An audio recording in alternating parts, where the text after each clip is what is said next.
Hey guys, and welcome to part 3 of our blister repair series. So we're here at Rebuk Island Marina in Malaysia, and before we had hauled out, we had found tiny little blisters spread out randomly all over the hull. But now that we are out of the water, we have found that the blistered areas are not so random after all. And you can flick back to part 1 of this series to see how we are slowly discovering some of the different causes of our osmosis issue in different areas of the boat. It's not bonded to the fiberglass. But because the blisters were so small, we had hoped that the damage would be limited to just the gel coat, but that definitely was not the case, as you will find out in this episode.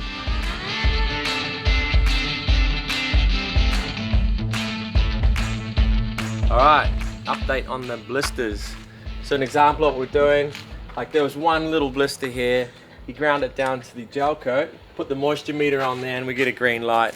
So anything like that, as per Andy, who's an expert on this from Boatworks, that's all we need to do. So we're giving that a G for good, and don't need to do any more grinding. And then here, for example, we had all of these little blisters, just knocked it back down to the original gel coat, and we're in the green all the way. But yeah, here, it's all good. So we give this a big good all the way through. That sort of stuff is good news. Now let's get to the bad news. This was the impact from hitting that log. So Azim's grounded all the way back, but we also had blisters all through here, and they were really high concentration of blisters. And we had a little bit of water dripping through here. So what's happened, and this is during the manufacturing process, there's these voids in the filler that they've used, and water got in and just ran down inside the fiberglass and came out here. But here's an example of, you know, all of these blisters. You can still kind of see it. You put that on there and we're over 30% moisture. So this is an area that we're going to have to start taking fiberglass out. And when we do that, we're making sure that we sort of mark it, and we're marking it with a D. And D just means that we went deeper than the gel coat, so we know, because it would be easy to lose track of how much material you've taken off here. But anywhere we go down, we want to build at least as much material as there was there previously. So this is turning into a big project here. Along the entire bottom side of the hull is really wet, and there were blisters just down the entire length of the hull on that bottom side. Basically, from bow to stern, we have to re-glass the entire boat. Those are some of the bad news. More good news is that the inside of both the hulls basically are okay. Okay, we're on the outside of the port hull. Again, there were just very little blisters here. Put the moisture meter on it, no moisture. So our thinking, and what we've been advised to do, is to go down as far as you need to go to have no moisture. If there's no moisture, you don't have to wait. So somewhere like here, where there's moisture, you could just sit the boat and have it dry out for weeks, months, however long it took to get that moisture out. Or you do what we're doing and you just get rid of all of that moisture now, and then you're down to, like for example, the outside's fine here. We've already gone, oh no, not quite.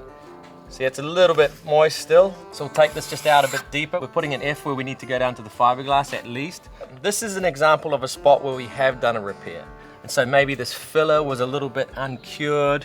Maybe it was too humid the day that we did it. This is something that we've done. Along the whole bottom edge of the hull is something that we haven't touched. See, around it's okay. You also have to be careful with the moisture meter that you're not just, if there happened to be a water hose there, or a water tank, or some water sitting in a frame or something, this will pick that up as well. These aren't 100% foolproof, but it's a very good guide of what's going on. See, so we'd mark this. Good. Why take out more material than we need to if it's already dry? Again, this is port bow, same deal. Along the entire center line of the hull, bad glass. So it looks like we're going to be glassing using epoxy, which is going to be stronger than the original boat. And epoxy itself is a barrier coat. Gel coat is not a barrier coat. Gel coat is polyester and water can get through it. So whoever owned the boat before us, or when it came out of the factory, if it didn't have enough barrier coat on it, water just gets through the anti-foul into the gel coat, behind the gel coat, and causes a blister. And if that stays for too long, gets too bad, it starts eating away at the fiberglass, and then you have structural damage. So we're catching this super early. As you guys saw, our biggest blister was like that big. So hopefully we're going to take care of it now once and for all, and never have this problem ever again. So it was clear what we needed to do, and that was to start grinding off all of the anti-foul, barrier coat and gel coat off both hulls right down to the fiberglass from bow to stern along the center lines, to be able to properly inspect the condition of the hulls. So Jamie and I and our 2 workers from Yacht Supply Malaysia got to work. We were also going to remove the anti-foul off the whole boat to be able to check for moisture, because as you guys learnt last week, using a moisture meter over anti-foul can give false readings and lead you astray. But as usual, when it comes to boat jobs, the deeper you dig, the more issues you find. And that certainly was the case for us here. And the bad news or the bad news? Alright, I'll give you the bad news first. Bow knock that we took, it's ended up down to the final layer. It's 1 layer of fiberglass there. The rest of it was wet, so when it took a hit, the water got in there, and that's what we've ended up with. So that's basically a whole rebuild of the bow. That's 1. 2, there's a few spots that we had to go down to the balsa wood. This is the core of the boat, and it was just slightly damp. You can't even really feel it. You can just feel it, and that was causing little blisters in this spot. So that's not quite down to the core, but that's this matting that they used inside the glass, and a couple more balsa spots. So in this heat, we're going to tape a bag over it, let it breathe, but in this heat that wood should dry out in absolutely no time. So that's not a showstopper, but there's a lot of glass to go back in there. So we just kept using the moisture meter and just seeing, getting a dampness reading in there, just to keep going deeper and deeper, and that's what we've ended up with. So if you're wondering why the core is damp, during the hurricane, this side of the boat got slammed by flying objects and the hull was full of holes. During the refit in Guatemala, we removed meters and meters of wet balsa core. Shit! Every little thing that we inspect, cut open, turns into something like this. But we must have missed a few spots, and the damp core eventually created the blisters which started to appear a few months ago. Remember, blisters can form from water getting in from the outside, but also from water permeating from the inside as well. But the worst part is that whole bottom edge of the hull down the center line. So the guys knocked the layer of gel coat off, and we've got little, they're not even drops of water, but just little spots of dampness along the whole center line of the hull. You can see pretty clearly there's a pretty big difference between the layup that they did from here inwards and then from here outwards. See, this is just, you can see a clear line here. Upwards of that is really good solid glass. On the inside they must have done a separate layup or something, and that glass is really dry, it's flaky, there's little voids in it, and inside that line there you can clearly see that the fiberglass just didn't cure properly or something. When they lay out these boats in the mold, the gel coat goes in first and then all the layers go in afterwards, and so you never ever get to see what actually is happening here. But now that we've got it down to the bare bones, and again, this isn't stuff that we've ever touched, but it's the entire center line of the hull. So that's 45 feet each hull, plus the keels. So we did a test patch over there. Jamie hit it with the grinder, and we've got to take about 2 layers of glass off to get down to good fiberglass. All of this here was wet, moist, and then so we had to go this deep to get back to dry glass. This is dry all through here now. You can see that line, can't you? Very distinct. So this is all grinding, holding the grinder above your head. Took you what, 15-20 minutes to do a foot, 90 feet to do. The gel coat peeler that we ordered, it's been stuck in customs for 2 weeks, so we haven't had a chance to test that, but I know that thing's really heavy, But that gel coat peeler might just take this much glass off in 2 runs. Don't know, never used one.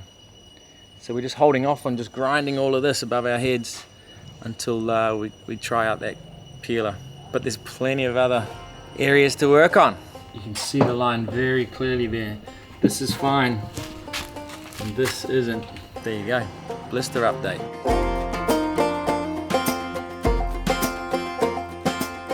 So just been grinding away here on the port keel.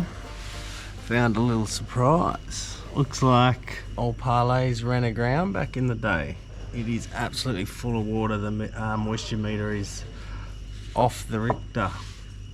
So this definitely has to be all opened up. Yeah, Guatemala, we didn't go back down to the glass. We only went down to the gel coat and put a barrier coat over it. So now I've gone back to the glass. Another little present. I haven't ground it all out, but you can see it's running up here. A little bit of work in that one. Good old back to the suit days, they reckon. So the next few days involved just grinding and checking for moisture over the entire hull. Again, the more we dug, the more we discovered, and all of her previous repairs from even before my time were slowly unveiled. That's the trouble with a fiberglass boat. The gel coat hides everything, and unless you have blisters, there's never really a reason to remove that layer of gel coat to see what's underneath. A classic example of this was our rudders, which came back extremely wet on the moisture meter, so I drilled a hole in it just in case it was totally full of water. But it wasn't. But as we ground it down, water started spraying out from between the glass and the foam core. Okay, so here's the rudder. Guys, I've had to go right down to the foam here. There was water between the foam and the glass. See it coming out there, so I don't know how much of this rudder is going to be left by the time we're done.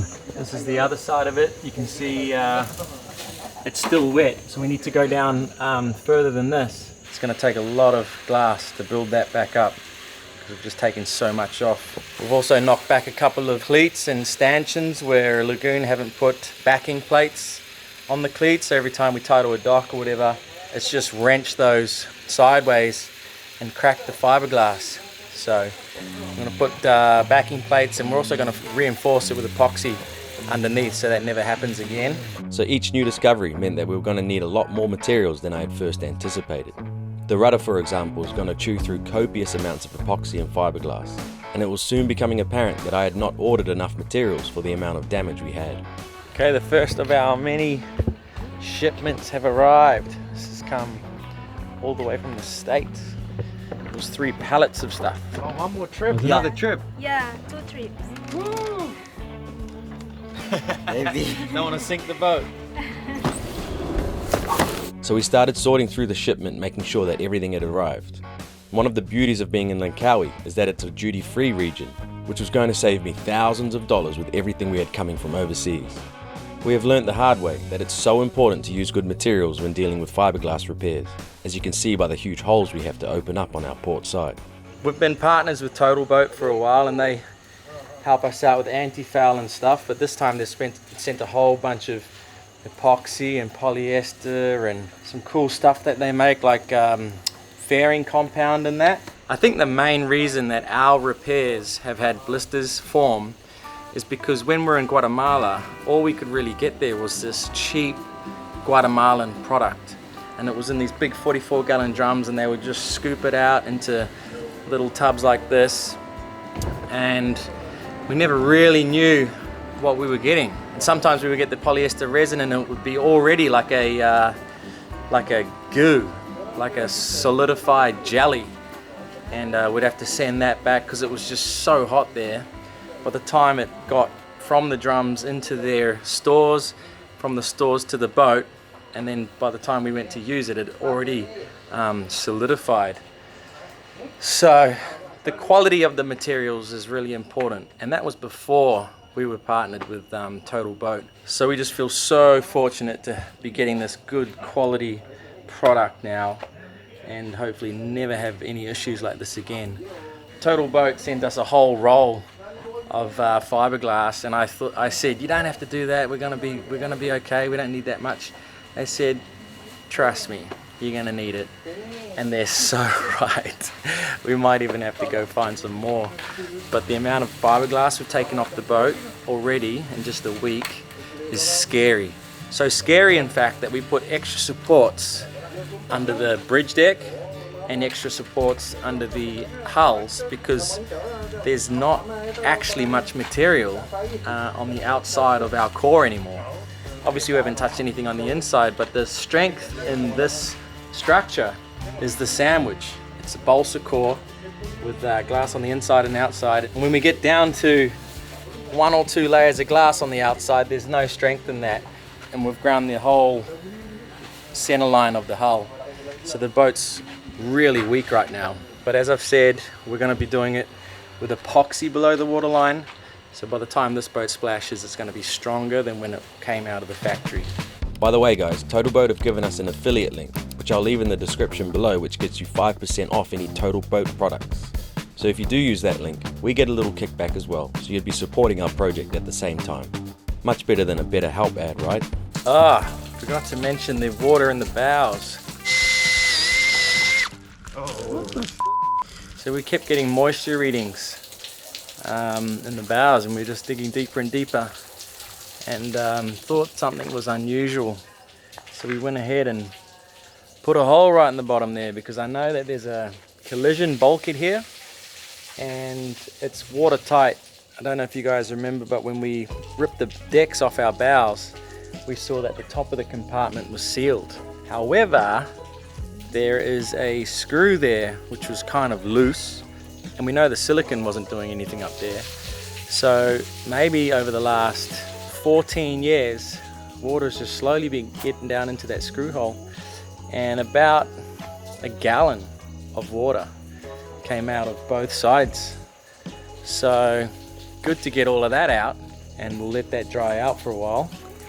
But we are actually still getting moisture readings in here, because it's still obviously wet and everything. So you could argue that water might have gotten into the starboard side from the damage from the log, but the fact that there was water in the other bow, which is an inaccessible watertight compartment, meant that it had to be coming in from somewhere above. We have had water come down screws in other parts of the hull to deck joint, so it's extremely likely that that's where the water came from. Regardless, this is yet another one of those things that may never have been discovered without a moisture meter, so it felt quite good to be making these discoveries once and for all.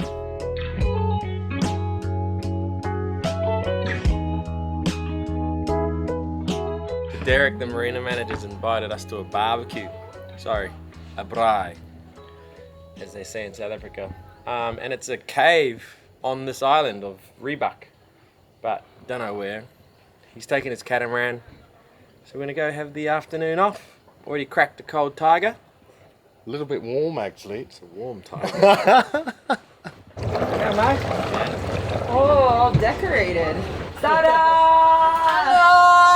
Rocky! Are these your toys? Boat! That's a big boat! Do they make no steering wheel for men? The helm? Whenever we do these big yard periods, we try to always take at least one day off a week, because it's so easy to get overwhelmed by the work involved. Doing something like this lets you feel normal again, and actually soak up the environment around you, which happens to be pretty stunning around here.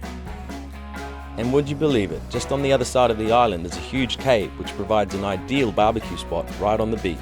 This is sick. What do you think, Chef? Ooh, this night from New Zealand. Yeah, they're nice, huh? Cool, huh? Oh, the cavemen!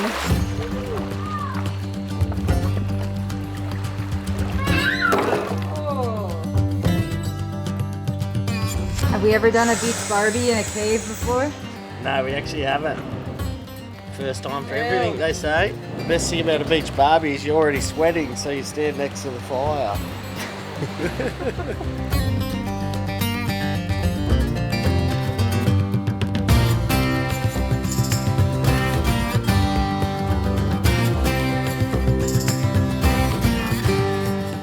Alright, so we're at the beach. We're going to cut everything up for the barbecue.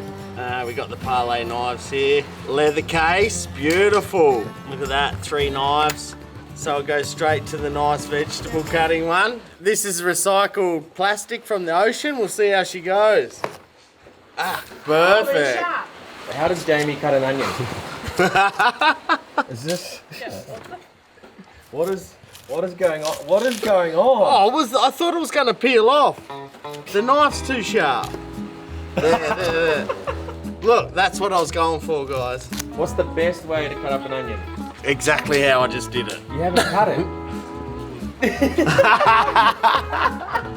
Straight down, no pressure. Watch your fingers. Jesus, I hope I don't cut them. So guys, if you want a set, go to parlayrevival.com. Hopefully you can use all three, not like us. We just use these two because we don't catch any fish to use the filling one. Burn. Self-burn. Give her a nice little touch up here. What did you used to do for a living? Butcher by living. Back in the day, that was a long time ago. Aesthetically not pleasing. Oh. It's falling off the table. Oh. The knives are that sharp, I'm cutting through and it's just hitting the deck. And Aziza's having a fit. Deck. Is our light lady? Yeah, you're strong. Oh, that is romantic. In all seriousness, we've designed this knife set exactly for occasions like this, so go check them out on our website if you'd like a set. But anytime you get a Kiwi, Aussie and South African in the same room, the banter always begins. I have to say we've never done a barbecue in a cave before. This is quite special. Sunset right there. We're going to show Derek how Kiwis and Aussies do a barbecue. Derek, is this a tradition to come to these caves? I don't think it's anything special. It's just a good day out. Burn some meat. Good friends. Like burn it? No. Just well done. But actually, we don't barbecue, we braai. They used to call it the Tri-Nations, South Africa, New Zealand and Australia. And we all know who's the best at rugby out of us three.